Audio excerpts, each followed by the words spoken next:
যদি তারা এখন ভাঙতে যায় তাহলে আগের গুলো ভণ্ডামি, মানে তারাই কিন্তু ফাঁদে পড়ে যায় সাথে সাথে। আচ্ছা, তারা মোল্লারা ফাঁদে পড়ুক না পড়ুক তার চেয়ে বড় কথা আমার দেশটা ফাঁদে পড়ে যায়, এমনকি ইসলাম ধর্মের উপরে কলঙ্ক আসে, তাহলে কেন তারা এটা ভাঙতে যাবে? আমি এটা বুঝে উঠতে পারি না।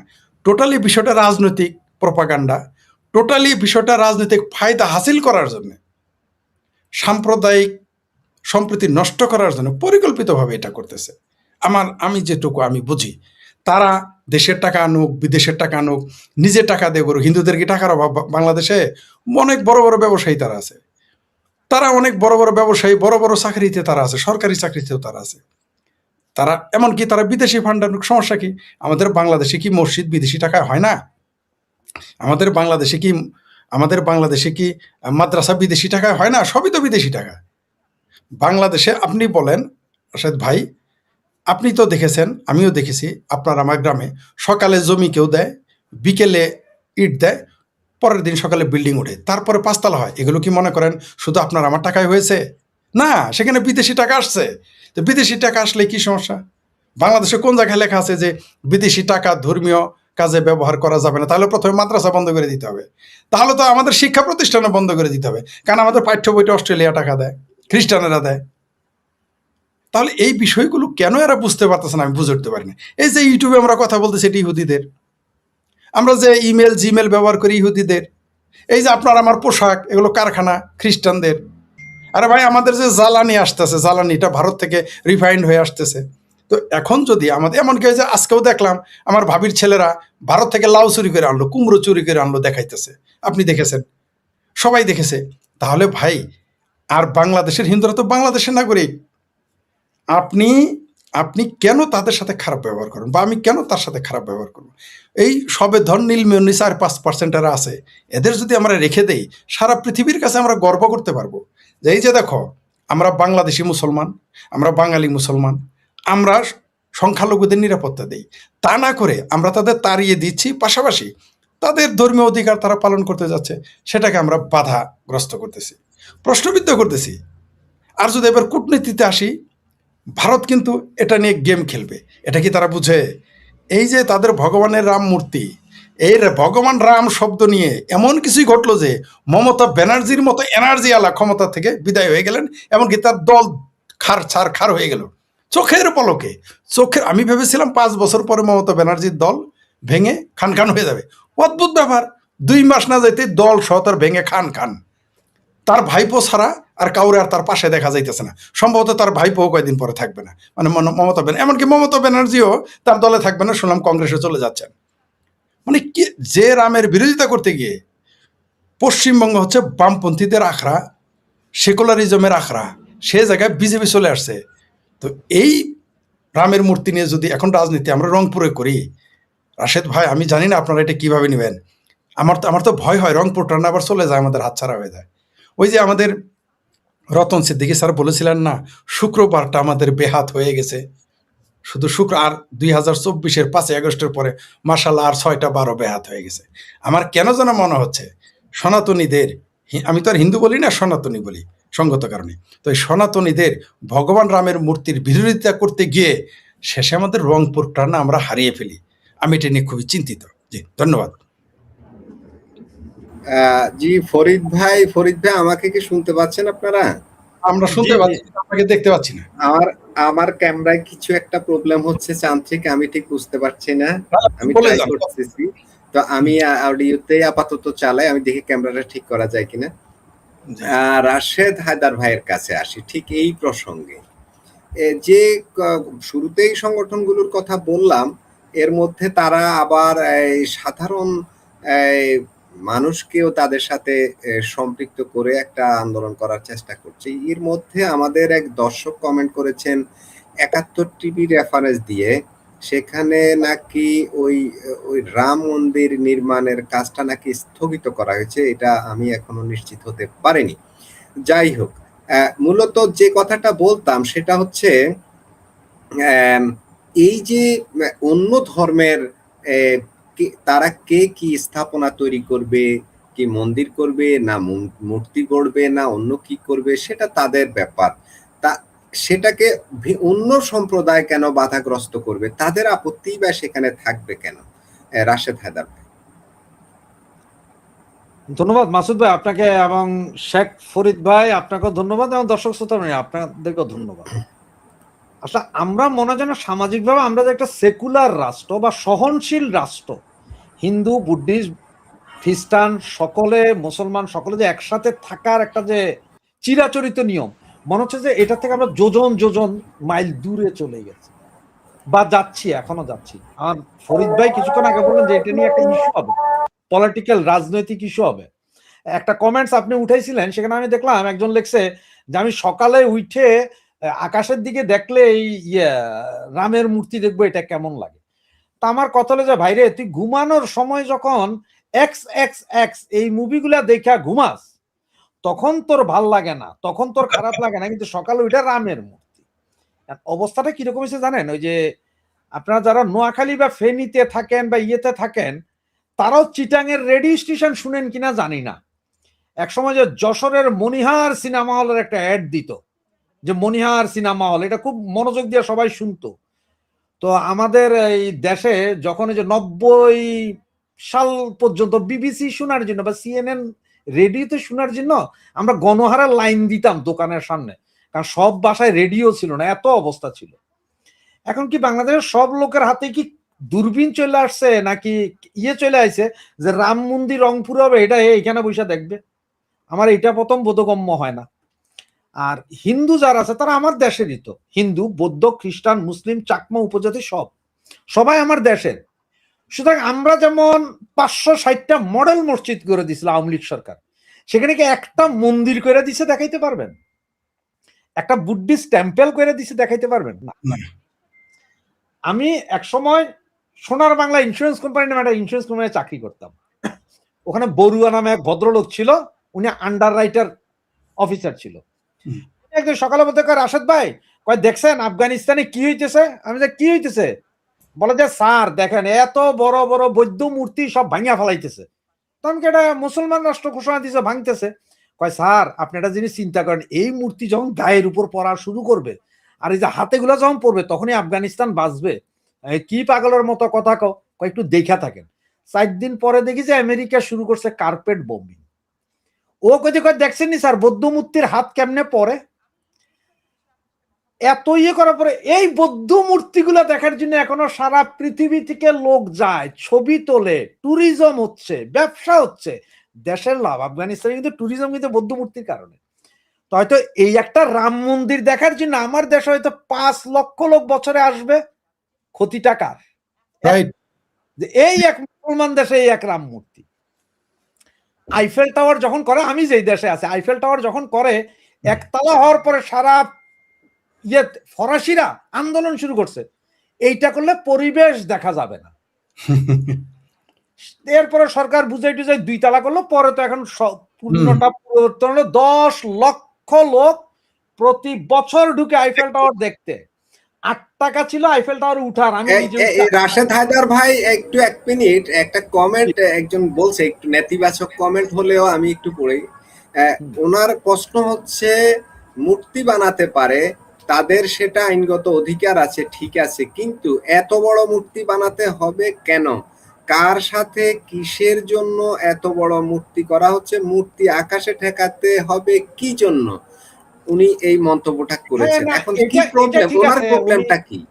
না না না, ওনার প্রবলেম আছে, ওনার প্রবলেম আছে, প্রবলেমের শেষ নাই ভাই। ঘটনা হচ্ছে যেমন আমার কষা পায়খানা কেন হইল, এটার জন্য আমি পুরো পরিবারের দোষ দিই যে তোমরা হলুদ মরিচ করছো, বেশি দিছো কম দিছো। হ্যাঁ, কিছুক্ষণ আগে আপনারা বললাম না যে আমার ওই যে এই লাইটার একটা, এইটা না আরেকটা লাইটার পাওয়া যাইতেছে না, ঘরে কেউ নাই, আমি একলা, কিন্তু এখন আমি দোষ দিতেছি, কই গেল আমার এই লাইটার, কে নিল? দোষ দিতে সমস্যা আছে। তো যে আইফেল টাওয়ার দেখতে যেমন আসছে, এখন আপনারা বলি উনাই বলতেছে যে এই মূর্তি বানাইতে হবে কেন? তাইলে ভাই এক কাম করলে পারেন, যেহেতু হিন্দু হিসাবে আমরা বুঝি সব ভারতীয়, ঠিক না? তাজমহল বানাইতে হবে কেন? তাজমহল তো সাজাইন্না বানাইছিল না, এত বড় এত বড়। তারপর আরেকটা আছে না, কি জানি একটা কথা কয় ওরা, দিল্লিতে না কোথায় বিশাল এক কুতুব মিনার বানাইতে হবে কেন? এখানে কুতুব মিনার বানাইতে হবে কেন? আমি আজ থেকে 1 বছর আগে এক মসজিদে গেছিলাম জুমার নামাজের খুতবা শুনতে, লন্ডনে। ওই মসজিদের ইমাম পাকিস্তানের। তুমি একটা কথা বলছো আমার মাথায় এটা লাগছে, পরে ওনারে জিগেলাম, উনি আমারে বলছে ওই খুতবাতে বলছে 360টা মূর্তি ভাঙছে নবীজি, একটা মূর্তি ভাঙে নাই। জি, কেন ভাঙে নাই? ওই মূর্তিটা যে গোষ্ঠী ছিল তাদের সাথে একটা নেগোসিয়েট হয়েছে প্রথমে, মানে তাদের সাথে নেগোসিয়েট না হয়ে এটা ভাঙলে আর একটা যুদ্ধ লেগে যাবে, এই জন্য ভাঙে নাই। নেগোসিয়েশন হওয়ার পরে ওইটা ভাঙা হয়েছে বা স্থানান্তরিত করা হয়েছে। আমার ধর্মে তো মূর্তি বানানো জায়েজ না, তাই আমি বানাবো না, আমি মসজিদ বানাচ্ছি না, বিশাল বিশাল মসজিদ। আপনি আমার একটু জবাব দিবেন ভাই, আমরা 360টা মসজিদ 560টা মসজিদ তো বানালাম না সারা বাংলাদেশে? না না ওইটা বানাইছেন, ওইটা আসলে আপনার আমার হিসেবে অর্থের অপচয় করছেন। এই 560টা মসজিদে ফজরের নামাজে কি প্রতিটা মসজিদের প্রতিটা ফ্লোর ফিল আপ হয় কিনা আমার একটু বলবেন, জানাবেন। ফ্লোর তো দূরের কথা, এক কাতার হয় না, আধা কাতার হয় না। আমরা যখন ছোট ছিলাম, এটা আপনাকে 86 সালের কথা বলি, মসজিদে যাইতাম তো প্রথম কাতারের লোক হইতো সামনে ইমাম সাহেব, শীতকালে যায় করতে হবে, পোলা বাইন সব শয়তান না, পিছন থেকে যায় ফ্যান ছাইরা দিতাম ইমাম সাহেবের মাথারটা, আর এসে লাইনের মাঝখানে দাঁড়ায় যেতাম এমনি। এরপর ইমাম সাহেব যখন গাইল দিত আমরা আরো উত্তেজিত, কে চালাইলো কে চালাইলো কে চালাইলো। তখন তো সিসিটিভি ছিল। আর আমি 560টা মসজিদ বানাইছি, এটা নিয়ে কি কোনো আমার দেশের অন্য কোন ধর্মের লোকরা বলছে যে আমাদের একটা মন্দির বানাই দিলে না কেন, আমার একটা এই বানাই দিলে না কেন? এমনও আছে চিটাঙে হিন্দুর জায়গা দখল করে মসজিদ হয়েছে আছে। আরে আমাদের সরিষাবাড়িতে খাস জমি দখল করে আর বানানো হয়েছে মসজিদ। হ্যাঁ, তাহলে এখন আমরা বিতর্কিত, ওদের ধর্মটা ওদের করতে দেই, অন্তত এইটা হইলে কি হবে, সারা পৃথিবীর কাছে একটা মেসেজ যাবে যে না একটা দেশ সেকুলার, যে ওরা মুসলমান অধ্যুষিত 99%, কিন্তু 1% হিন্দুর বৌদ্ধ খ্রিস্টানের নিরাপত্তা দিচ্ছে। ওই যে ভাই বললো না কিছুক্ষণ আগে, যখন 1-1.5 বছর আগে তো হিন্দু মন্দির পাহারা দিচ্ছেন, জামাতের নেতা ওখানের বাইবেল পড়ছেন, গীতা পড়ছেন, টেম্পলে যায় পড়ছেন আম্মাং সারানাং গাচ্ছামি বুদ্ধাং সারানাং গাচ্ছামি। তো ভাই ওগুলা পড়তে, ভোটের আগে ওগুলা পড়তে মজা লাগে না।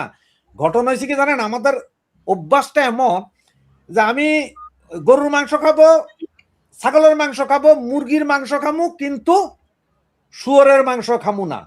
আমি সব মাংস, মানে পৃথিবীর অমুক অমুক মাংস হারাম, কিন্তু একটা মাংস আছে যেটা খাইতে হলে তখন আর চিন্তা করি না যে এটা হিন্দু বৌদ্ধ খ্রিস্টান না মুসলমান, ওই মাংস সব মজা লাগে, এইটা খাই তখন। হ্যাঁ, ওটা খুব মজা, ওইটা খুব মজা। তো এইসব ছাইরা দেখেন সৌদি আরবে, দুবাইতে নরেন্দ্র মোদী যা পূজা করে আসছে, সৌদির আমির শেখ ওরা সাথে ছিলেন, ওইখানে যদি সমস্যা নয় আপনি কি, এবং একটা ইয়ে দিয়ে ফরিদ ভাই আপনি হয়তো জানবেন, মাসুদ ভাই জানবেন, সৌদির জেদ্দা, তারপরে সৌদির যতগুলো এয়ারপোর্ট আছে সবগুলো এয়ারপোর্টে ঘোরার অভিজ্ঞতা আছে আমার বিভিন্ন কাজে।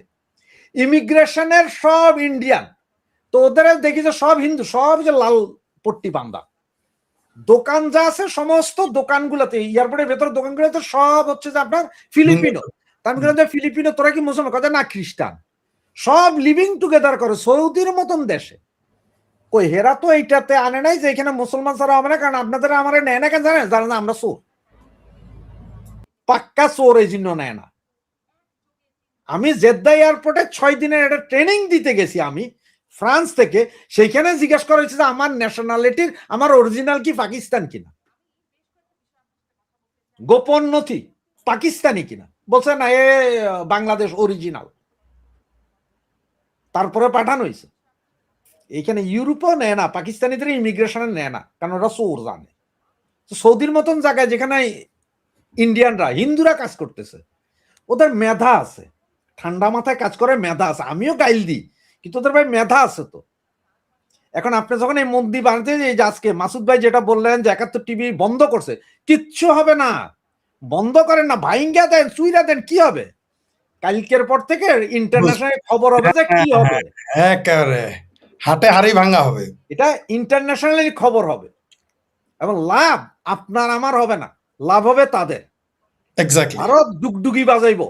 আপনার সাথে একমত, এই লাভটা হিন্দু, এটা ভাঙলে বন্ধ করলে হিন্দু এবং ভারতেরই লাভ হবে, এটা বুঝতেই আছে না তারা।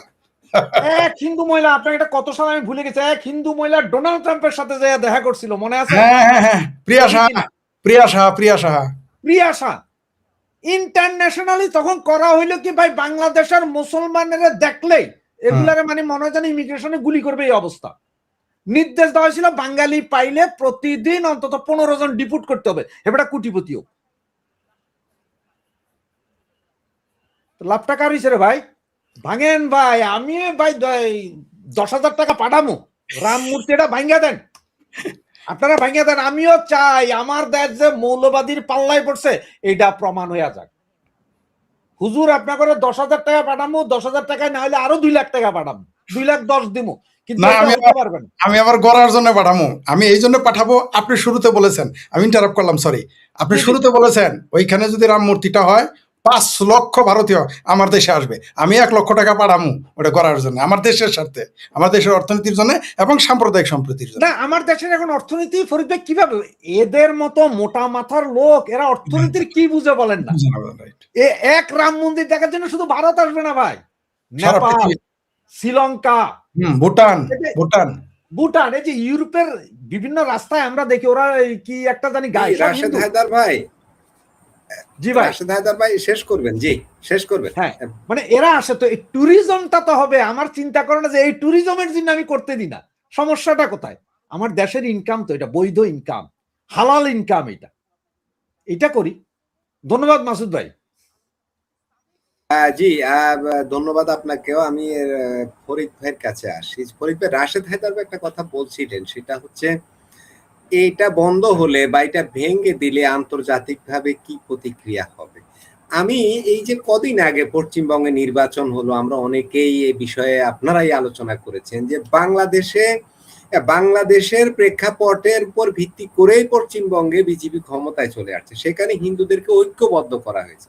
যে হিন্দুরা তৃণমূলকে ভোট দিত তারাও বিজেপির দিকে ঝুঁকে পড়েছে। তারা দেখছে যে তার পাশের দেশের যে খবরগুলো তাদের কাছে যাচ্ছে, এখন এই খবর তো সব মিলিয়ে এখন আবার আমাদের সীমান্তেও সমস্যা অলরেডি তো বাড়ছে, যেটা দেখছি। এই যে আন্তর্জাতিক পরিমণ্ডলে কি পরিস্থিতি তৈরি হতে পারে, বিশেষ করে ভারতের ভিতরেও তো একটা প্রতিক্রিয়া হয়ে যেতে পারে। ফরিদ ভাই। জি, ধন্যবাদ আপনাকে। শুনেন, রাশেদ ভাই যেটা বলেছে, আসলে এটা রাশেদ ভাই খোলামেলা বলে দিবে আমি বুঝতে পারি নাই। যাই হোক, হাটে হাড়ি ভেঙেই যখন দিচ্ছেন তাহলে এখন বলা যায়। এটা ভেঙে দেওয়া মাত্র ভারত কিন্তু মনে মনে দোয়া করতেছে এটা তাড়াতাড়ি ভাঙুক। এটা আমাদের বাংলাদেশের এই যে গরু ঘর মৌলবীদের মাথায় ঢুকতেছে না, বুঝতে পারছেন? এই গরু ঘর মৌলবী, দেখেন দুনিয়ার এত মাংস থাকতে তাদের সব চিন্তা গরুর করবে। দেবী শেট্টির নাম আপনারা শুনেছেন, ভারতের প্রখ্যাত বাংলা ভাষিতে, সে বাংলা কথা বলতে পারেন। তার সেই ব্যাঙ্গালোরের যে তার যে হসপিটাল, আমি অনেকবার সেখানে গেছি, তার সাথে আমার ব্যক্তিগতভাবে 3বার সাক্ষাৎ হয়েছে, মুখোমুখি 3বার বা 4বার এরকম মুখোমুখি হয়েছে। সেইখানে কি বলতেন তিনি জানেন? শুধু আমার সামনে না, এরকম নাকি আরো কয়েকজনের সাথেও বলেছে। তো আমরা কথা এমনি তো আর একা না, নিশ্চয়ই জানেন ওইখানে তার আমি একা হেড টু হেড বসি নাই, ম্যান টু ম্যান, ওইখানে আরো 2-4 জন ছিল। তিনি কি বললেন জানেন? চিটাগাঙের লোক, যত লিভার সিরোসিস, যত হার্টের রোগী সব চিটাগাঙের। আপনি বুঝেন, চিটাগাঙের জন্য একটা ফ্লোরই আছে আলাদা ওইখানে, ওই হসপিটালে, ব্যাঙ্গালোরে। তো তিনি কি বললেন জানেন? কয়েক গরুর মাংস বেশি বেশি করে খাবেন আর আমার এখানে চলে আসবেন, আপনারা গরুর মাংস খালি আমার লাভ। মানে চিন্তা করতেন, ভারত থেকে গরু নিয়ে যায়, সেই গরু খায়, ভারতের প্রথম লাভ। দ্বিতীয় লাভ, সেই গরু খাওয়ার পর লিভার সিরোসিস হয়, তারপরে হাসপাতালে গিয়ে 10 লাখ টাকা দিয়ে আসে আবার ভারতে। মানে গরুও খাইলো, সেই গরুর জন্য আবার হার্টের সমস্যা, 10 লাখ টাকাও দিয়ে আসলো বা 5 লাখ টাকা দিয়ে আসলো। তো তার মানে বুঝতে পারছেন তো, দুই দিকেই তার লাভ। তো আপনি রাশেদ ভাই যেটা বলেই ফেলেছেন, যখন এই সনাতনীদের ভগবান রামের মূর্তি যদি ভাঙে বা এটা হতে না দেয়, অলরেডি তো এটা ইন্টারন্যাশনাল নিউজ হয়ে গেছে, যখন এটা ভেঙে ফেলবে বা এটা বন্ধ করে দিবে নির্মাণ, তার মানে এটা যারা এটা যে উদ্দেশ্য করেছে তাদের উদ্দেশ্য সফল, উদ্দেশ্য সফল। কিন্তু এইটা যদি হতে দেয় তাহলে বাংলাদেশের 2 দিক থেকে লাভবান হবে। প্রথমত, এই সরকারের প্রতি বিদেশিরা পজিটিভ চিন্তা করবে, বাংলাদেশ সম্পর্কে পজিটিভ চিন্তা করবে। এবং রাশেদ ভাই যেটা বললেন, আমার ধারণা রংপুরের ওই পলাশবাড়িতে রাম মূর্তি স্থাপন করার জন্যে, আপনারা হয়তো জানেন যে এখন হাজার হাজার কোটি টাকার ব্যবসা হইতেছে অযোধ্যা রাম মন্দিরে। এইখানে কমসে কম 500 কোটি টাকার ব্যবসা হবে প্রতি বছর, কম পক্ষে। এটা ধরে নি, শুধু বাংলাদেশের জনগণ দিয়ে। আর ভারত থেকে যদি আসে তাহলে 1000 কোটি টাকা পার হয়ে যাবে মিনিমাম, এটা বললাম মিনিমাম। আর আপনি যে বললেন না ইউরোপ আমেরিকা থেকে আসবে, সেটা তো হিসাবই নাই, সেটার তো হিসাবই নাই। তো এইটাও আমাদের হইলো কি জানেন, আমরা হলাম মানে বিশেষ করে বাংলা ভাষী যারা মুসলমান হয়, এরা উন্মাদ, এত বড় উন্মাদ যে নিজের ভালোটাও এরা বোঝে না। এরা এটা বাধা দেওয়ার পরেই ওই যে জামাতের আমির বলছিল না যে আমরা দোয়া করতেছি ভারত আমাদের হামলা করুক, ওরকম ভারতও চাইতেছে, হিন্দুরাও চাইতে, সনাতনীরাও চাইতেছে তুই রাম মন্দির বন্ধ কর, তুই রামের মূর্তি বানানো বন্ধ কর। তারপরে দেখেন হাউ মেনি পেডিতে হাউ মেনি রাইস হয়ে যায়। এটা আমাদের বাংলাদেশের মাথা মোটা, ঘাড় মোটা। আর আমার ভাবির পোলাদের এখন পেট ফোলা হয়ে গেছে। আর তারা এখন আগে নাকি না খায় থাকতো, দুষ্ট লোকেরা বলে 800 টাকা নাকি বাকিও রাখিছে একজনের কাছে। এখন তো তাদের পশ্চাৎ দেশ পাশা ফুইলে তো ময়মনসিংহে পাউরুটি হয়ে গেছে, ধরাকে সরা জ্ঞান করতেছে। এরা জানেই না যে এটা একটা ট্র্যাপ। এই সনাতনীদের ভগবান রামের যে মূর্তি, এটা হচ্ছে একটা ট্র্যাপ। এইটা এমন একটা ট্র্যাপ, এখান থেকে যদি সে এটা যদি ভেঙে ফেলতে যায় তাও সে বিপদে পড়বে, বেরোয় আসতে গেলেও সে বিপদে পড়বে। তাই এই মুহূর্তে তাদের চুপচাপ থাকা উচিত। কিন্তু আমরা জানি এই গরুখোর মুসলমানদের আপনি বুঝাইতে পারবেন না, এদের এতই মাথা মোটা যে আপনি বুঝাইতেই পারবেন না। এদের রামের মূর্তি দেখলে সমস্যা, কিন্তু এদের পর্ণ সিনেমা দেখলে সমস্যা নেই। এদের রামের মূর্তি দেখলে সমস্যা, লক্ষ লক্ষ ইয়াবাখোর দেখলে সমস্যা নেই। এদের ভগবান রামের মূর্তি দেখলে সমস্যা, কিন্তু বইনের জমি দখল করলে সমস্যা নেই। এদের ভগবান রামের মূর্তি দেখলে সমস্যা, কিন্তু রেপ করলে, শিশু রেপ করতে এদের কোনো সমস্যা নেই। এদের জমি দখল করতে সমস্যা নেই। মানে অদ্ভুত তাদের চরিত্র। আপনি বাংলাদেশকে বলা হয়, ঢাকাকে বলা হয় মসজিদের শহর, আর বাংলাদেশ হলো মাদ্রাসার দেশ। তো এইখানে 10 লক্ষ মসজিদ মাদ্রাসার ভিতরে একটা সনাতনীদের ভগবান রামের মূর্তি আপনার জন্য বিপজ্জনক মনে হয়, তাহলে তো আপনি পৃথিবীকে বুঝাই দিলেন যে ইসলাম হইলো একটা ঠুনকো ধর্ম। যে 10 লক্ষ মসজিদ মাদ্রাসার সামনে একটা 32 ফুট বা 42 ফুট বা 100 ফুট ভগবান রামের মূর্তির কাছে কিছুই না। এটা তো তারাই প্রমাণ করে দিচ্ছে। মানে কত বড় বোকা এরা, আমি ভাবতেই পারতেছি না। আর আন্তর্জাতিকভাবে এমন চাপে পড়বে এটা বন্ধ করে দিলে। আপনি দেখেন আফগানিস্তানের মতো কট্টর ইসলামী শরিয়া আমিরাত, তারা কিন্তু বৌদ্ধ মূর্তি ভাঙার পর তারা কিন্তু আবার নিজেরা গড়তে দিয়েছে। এটা নিশ্চয়ই বাংলাদেশ তার চাইতে বেশি কট্টর না। এরা বুঝতেই পারতেছে না যে এরা যদি এটা বাধা দেয়, এই বাংলাদেশ, প্রথমত বাংলাদেশের যে ইমেজ এমনিই তো নাই, মানে যাও আছে তাও থাকবে না। মানে অন্তত এখন আন্ডার প্যান্ট আছে, হাফ প্যান্ট আছে, উপরে তো কিছুই নাই, শার্ট নাই, জামা নাই, টুপি নাই, পাগড়ি নাই, লুঙ্গি নাই, প্যান্ট নাই, কোনো রকম একটা হাফ প্যান্ট আর নিচের একটা আন্ডার প্যান্ট আছে। আমার ধারণা সনাতনীদের এই ভগবান রামের মূর্তি গড়তে না দিলে সে প্যান্টটাও চলে যাবে। আর আমার কেন যেন মনে হচ্ছে, মানে আমি এটা বলতে চাই নাই, আপনি ওটা বলছেন বলে সাহস পেলাম বলতে, এই রামের মূর্তি গঠন না করতে দিলে আজ হোক কাল হোক রংপুর চলে যাবে। টেরি পাবে না তারা, টেরি পাবে না কিভাবে রংপুর চলে যাবে। এটা এমন একটা ফাঁদ। এই যে আমাদের দেশে একটা কথা প্রচলিত আছে যে হিন্দুদের নাকি বুদ্ধি, ওরা পিঁয়াজ খানা, ঠান্ডা মাথার বুদ্ধি। ঠান্ডা মাথার বুদ্ধি কিন্তু গেমটা কিন্তু খেলে দিছে। বল কিন্তু এখন মুসলমানের কোর্টে, বল কিন্তু এখন তারেক রহমানের কোর্টে, বল কিন্তু এখন জামাতের কোর্টে, বল কিন্তু এখন হেফাজতে পাকিস্তানের কোর্টে, বল কিন্তু এখন চামড়া আল্লাহ চামড়া নাই পীরের কোর্টে, হিন্দুদের কোর্টে না। এটা তাদের বোধোদয় হবে কিনা আমি জানি না, তবে এটা বাংলাদেশের জন্য অগ্নি পরীক্ষা।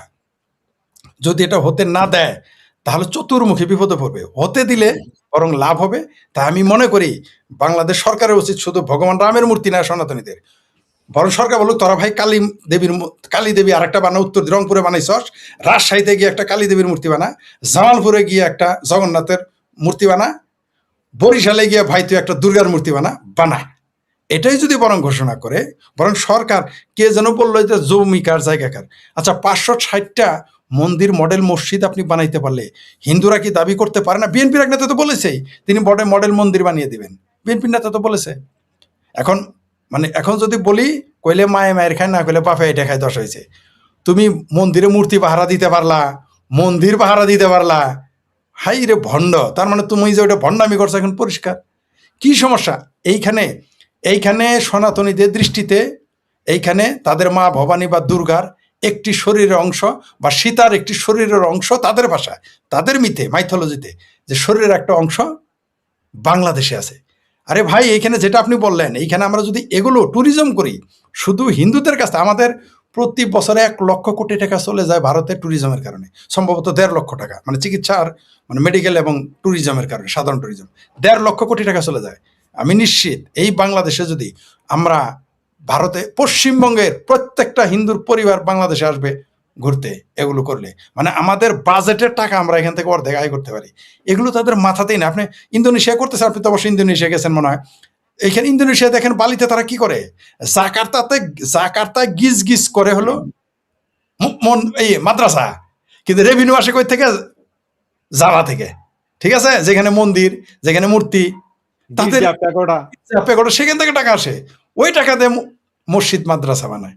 মানে আসলে নিজের বোঝ যদি নিজে না বুঝে কেউ বুঝাইতে পারবো না। যদি কোনো কারণে সনাতনীদের এই ভগবান রামের মূর্তি যদি গড়তে না দেয় বা এটা বন্ধ করে দেয়, তাহলে বাংলাদেশ ট্র্যাপে পড়ে যাবে, ফাঁদে পড়ে যাবে। কোথায় রাম নাই বাংলাদেশের? প্রত্যেক জেলা না উপজেলাতে একটা রামনগর আছে, প্রত্যেক জায়গাতে একটা রামকৃষ্ণপুর আছে, রামচন্দ্রপুর আছে, ঢাকাতে আছে, বরিশালে আছে, নোয়াখালী, 64 জেলার কোথায় রামের নাম নাই? তাহলে আপনি কেন রামের মূর্তি হইতে দিবেন না? আর আপনার ভগবান রামের মূর্তি দেখলে এত খারাপ লাগে, একটা সন্ত্রাসীকে দেখলে আপনার ইমান নষ্ট হয় না, ধর্ষককে দেখলে আপনার ইমান নষ্ট হয় না, সিরিয়াল বলৎকারীকে দেখলে আপনার ইমান নষ্ট হয় না, 71-এর খুনি ধর্ষকদের দেখলে আপনার ইমান নষ্ট হয় না, আপনার ইমান খত্রে মেজায় না? রামের মূর্তি দেখলে খত্রে মেজায়। ও আমার ইমান আলাগো, তোমারও ইমান ওই মান্ডা খালের মধ্যে নিয়ে ফেলাই দাও, তোমার ওই ইমানের দরকার নাই। আমাদের এখানে আমরা হিন্দু, বৌদ্ধ, খ্রিস্টান, আস্তিক, নাস্তিক, বিশ্বাসী, অবিশ্বাসী, সব মতের মানুষ আমরা একসাথে থাকতে চাই, এবং এটাই হচ্ছে বাংলাদেশ, এটাই বাঙালি সংস্কৃতি। তার চাইতেও বড় কথা আমি যেটা বলতে চাই, এই বাঙালি সংস্কৃতি হচ্ছে আমরা প্রকৃতি পূজারী। আমরা 1500 বছর হইলেও মুসলমান হয়েছি, 2000 বছর, 2600, 2100 সাল হয়েছে আমরা খ্রিস্টান হয়েছি, তাই না?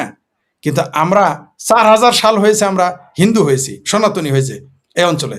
কিন্তু 5000, 6000, 7000 সাল আগে এই বাঙালি অঞ্চল তো ছিল প্রকৃতি পূজারী, আমরা প্রকৃতিকে পূজা করেছি। এটাই ইতিহাস, এটাই ভূগোল, এটাই সত্য। তো কেন ভাই আপনারা এটা করেন? আপনি আমেরিকাতে গিয়ে মসজিদ বানান না, কানাডায় গিয়ে মসজিদ বানান না, আপনি ফ্রান্সে আছেন, ফ্রান্সে তো মুসলমানে গিজ গিজ করে, আমার চেয়ে আপনি ভালো জানেন। সেখানে রাস্তা ব্লক করে করা হয়, রাস্তা ব্লক করে নামাজ পড়তেছেন আপনি। জুম্মার নামাজ না পারলে খাড়ায় থাকে, বিমানের মধ্যে যায়, বিমানের টয়লেটের সামনে গিয়ে নামাজ পড়া শুরু করে, রেলের মধ্যে নামাজ পড়া শুরু করে, মেট্রো রেলে নামাজ পড়া শুরু করে। মিনার তারা বানায় না? তাহলে এখন যদি ভারতের হিন্দুরা বলে যে আমরা এখানে দেওবন্দ মসজিদ থাকতে দিব না, মাদ্রাসা থাকতে দিব না, তাহলে কি করবে? যদি এখানে আমেরিকার খ্রিস্টানরা বলে আমরা কোনো মসজিদের মিনার হইতে দিব না, মসজিদ তোমরা ছোট ছোট বানাও, লিলিপুট, তারা যে যুক্তি দিয়েছে, আরে ভাই তুমি মন্দির দেখতে, মানে ল্যাম এক্সকিউজটা দেখেন। তাহলে আপনার কাছে মূর্তি দেখলে সমস্যা বড় হইলে, আরেকজনের কাছে ছোট মূর্তি সমস্যা, আরেকজনের কাছে মন্দির সমস্যা, আরেকজনের কাছে হিন্দু সমস্যা হইতে পারে। আমি জানি এই বাংলাদেশে এমনও মানুষ আছে বলে হিন্দুর সামনে পড়ে, হিন্দুতে দেখলে ঘৃণা করে। ধর্মকে এটা শিখাইছে নাকি? তো এগুলো ভণ্ডামি বাদ দিয়ে কিভাবে বাংলাদেশটা ভালো থাকবে সেই চিন্তায় আমাদের মনোযোগ দেওয়া উচিত। তা না হলে এখন যদি কেউ নিজের পায়ে নিজে কোরাল মারে, যদি এ ট্র্যাপে পড়ে, ভারত এটাকে এমন গেম খেলবে। এই জন্য বারবার আমি বলি, ভারত হচ্ছে চাণক্যর পুত্র, এদের সাথে পারবেন না। আপনি যত কথাই বলেন, এরা যে কিভাবে আপনাকে ল্যাংটা মারবে রেফারিও টের পাবে না। তার মধ্যে একটা কিন্তু ল্যাং মেরে দিয়েছে এই যে সনাতনীদের ভগবান রামের মধ্যে। এটা হলো এমন একটা ফাউল করেছে, এমন একটা ল্যাং মেরেছে, রেফারি এটাকে হুইসেল দিয়ে ধরতে পারতেছে না। মানে এত সুন্দরভাবে ম্যারাডোনার মতো হাত দিয়ে গোল দিতেছে, কিন্তু বোঝার কিছু উপায় নেই, গোল মেনে নিতে হবে। এই ট্র্যাপটা পেতেছে, আমার ধারণা এই ট্র্যাপে পড়ে গেছে বাংলাদেশি মুসলমান, বাংলাদেশের এই তথাকথিত মুসলেকা সরকার এই ট্র্যাপে পড়ে গেছে। জি, ধন্যবাদ। জি ফরিদ ভাই, একটা আলোচনা বাদ পড়ে গেছে, সেটা হচ্ছে সীমান্তে পুশিন। দিল্লিতে অলরেডি বিজিবি বিএসএফ এর বৈঠকও হয়েছে, সেখানে কথা ছিল, কি সিদ্ধান্ত হয়েছে আমরা জানি না, কিন্তু শূন্য রেখায় মানবতা এখনো ভুলুণ্ঠিত হচ্ছে, এখনো শূন্য রেখায় মানুষ দিনের পর দিন অপেক্ষা করে কোথায় যাচ্ছে, কি বাংলাদেশে ঢুকছে না ভারতে ফেরত যাচ্ছে জানি না। বলা হচ্ছে পুশব্যাক নিয়ে চলছেই। এই সমস্যার সমাধান কি? সংক্ষেপে যদি একটু 2-3 মিনিটে আলোচনা করেন। 2 মিনিটে শেষ করে দেয়। এটা হচ্ছে একটা টোটালি ভণ্ডামি। এখন বাংলাদেশের বামপন্থীদের মানবতা জাগতেছে না, চিঙ্কুবামদের চেতনা আর জাগে না, বাংলাদেশের মুসলমানদের ইসলামী চেতনা আর জাগে না, মুসলমান ভাই ভাই সেই চেতনা আর জাগে না। বাংলাদেশের মুসলমান, বাংলাদেশের বিজেপি, বাংলাদেশের সরকার, বাংলাদেশের চামড়া আলা পীর, চামড়া ছাড়া পীর, চামড়া নাই পীর, চামড়া আলা পীর, এদের মানবতা ভণ্ডামি সব ধরা পড়ে গেছে। কিভাবে? 12 লক্ষ 14 লক্ষ রোহিঙ্গা আপনি দেশে আসতে দিলেন, তাতে লাল গালিচা সংবর্ধনা দিলেন, আর আপনার দেশের নাগরিক, আপনার ভাই, আপনার প্রতিবেশী, আপনার অঞ্চলের, এবং এদের 99% মুসলমান, হিন্দু হইলেও 2খান কথা ছিল, 99% মুসলমান, আপনি তাদের নোম্যান্স ল্যান্ডে ফালায় রাখেন, এখন আপনাদের ইসলামী চেতনা জাগে না? এটা তো ভণ্ডামি। আপনি শালা শালিকে আপনার ঘরে জায়গা দিতেছেন আর মায়ের পেটের ভাইকে গাছের নিচে বসায় রাখলেন ঝড় তুফানের দিনে, এটা তো পুরোই ভণ্ডামি।